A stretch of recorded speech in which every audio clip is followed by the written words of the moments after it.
een beroemde merrie. Ja, daar wil ik graag vallen van haar. Wat zei je? Hé, Moppie. Hoi.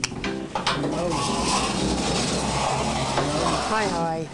Kom maar. Hé, Moppie. Alexia. Kom eens. Kom maar. Hoi, meisje. Bravo hoppen, ja.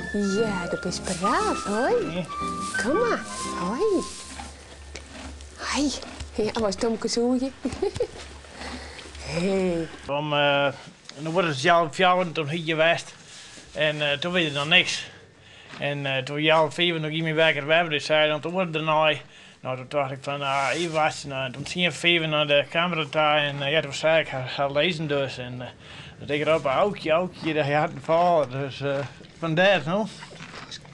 Dus hadden we aan, nou ja, toen ben we hier bij de heen gegaan en nou ja, dit was steeds al, weer al droog. Dus het is eigenlijk in een oorkwartier gebeurd. Nou, het is wel heel bijzonder dat het valt zit nou touw weer.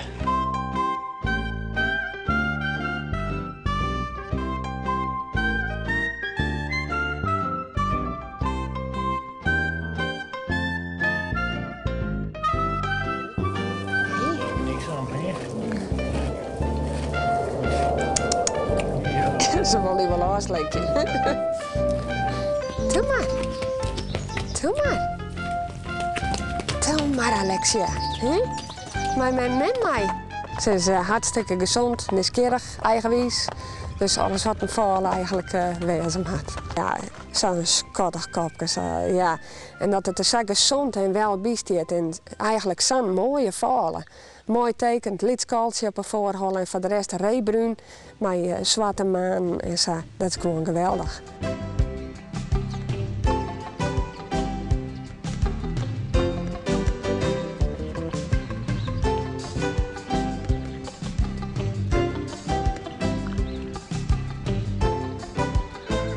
Freya, wie eens een wildhinder? Hoe gaat het je met haar? Het gaat prima met haar. En eigenlijk boven verwachting, want ja, je 15 jaar een kuddedier binnen, dan ben je toch heel oors. Ja, en in de wildernis eigenlijk? En in de wildernis, ja. Als er het spul op een kletter gaat, dan ga je alles mee. Maar wij zijn eigenlijk verbaasd door hoe leef en hoe rustig wat Freya is. We gaan er nooit gekkigheid mee gaan meemaken, van het begin af aan net.